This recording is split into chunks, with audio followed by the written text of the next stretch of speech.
Get ready for the dictation on the count of 3, 2, 1, start. Madam Chairman, we in the House belong to different political persuasion. We have differences of opinion in the approaches in the defense matters by the government on particular defense programs.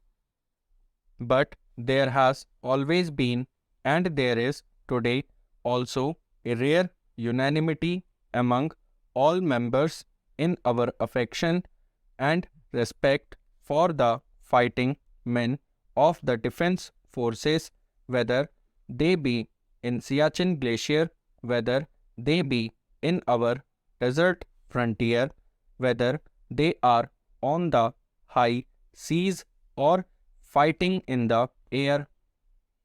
My senior colleague, the Defense Minister, Shri Sharad Pawar, during the last 2 months after taking charge, visited the remotest fronts of our country where Jawans are in a state of readiness, including Siachen, and participated in naval exercises.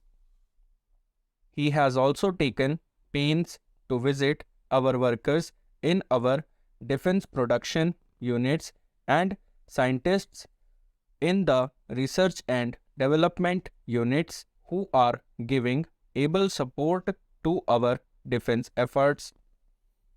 Madam, we are aware of the de-escalation of tensions in the world, the receding of the possibility of a nuclear war, largely due to the epoch-making initiative taken by leaders like Gorbachev.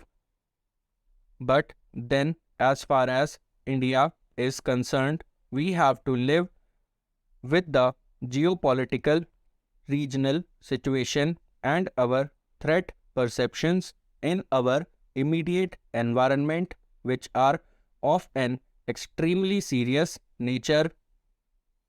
We are aware of these threat perceptions.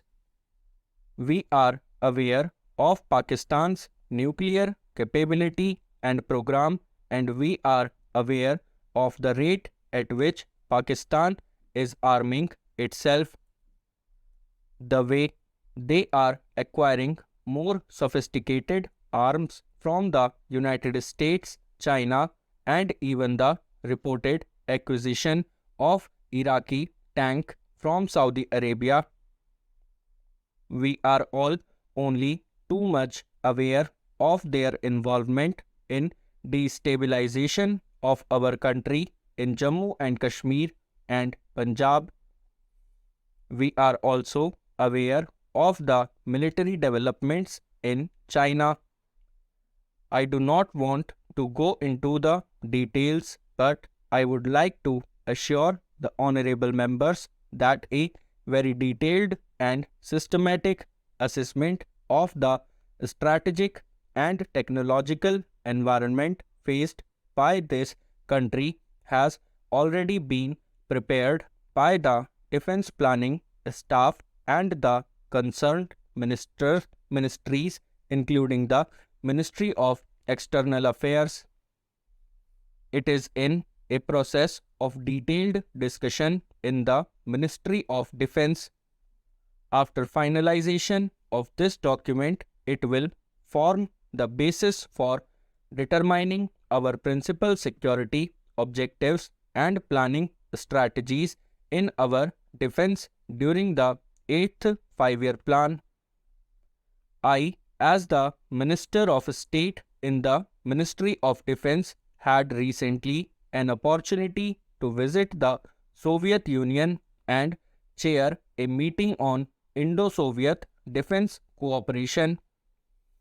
That was 2 or 3 days before the happenings there, the coup. We had very useful discussions, and I am happy to say that out of the 13 major issues which had to be sorted out with the Soviets in relation to the supply of spares and equipment, and also continuing new programs. More than 10 issues were satisfactorily resolved and protocols entered into. The discussions were very cordial and productive. I would like to assure you, Madam Chairman, and through you, the House, that Indo-Soviet friendship and cooperation has been built on the strongest foundations by Pandit Jawaharlal Nehru and our national leaders for the last 40 to 45 years. This cooperation will be pursued.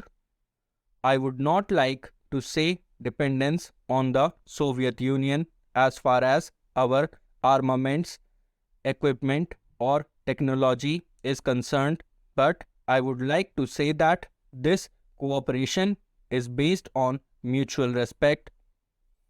This is not a friendship between two peoples, two governments. This is a friendship between two nations who represent 1 billion people or 1/5 of the entire humanity. We are very sure, and that is the signal we are getting from the Soviet Union also, that the Indo-Soviet friendship across the entire gamut or spectrum of cooperation we have painstakingly built over the years will continue, and the Indo-Soviet defense cooperation will be an integral part of it. India shall do everything in its part, and the Defense Ministry shall take such approaches as to strengthen this cooperation, and we hope that we will get complete reciprocity from the Soviet Union. This is not to say we will not keep our windows open to the world. This not to say that we will in any way compromise our defense preparedness in relation to the necessity of getting stores, getting equipment, modernizing our armed forces. At no stage will our defense preparedness be compromised.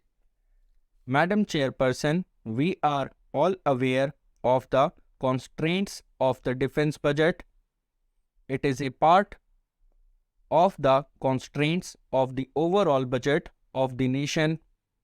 This year, the defense budget has been enhanced by 3% over the budget estimates of 1990 to 1991.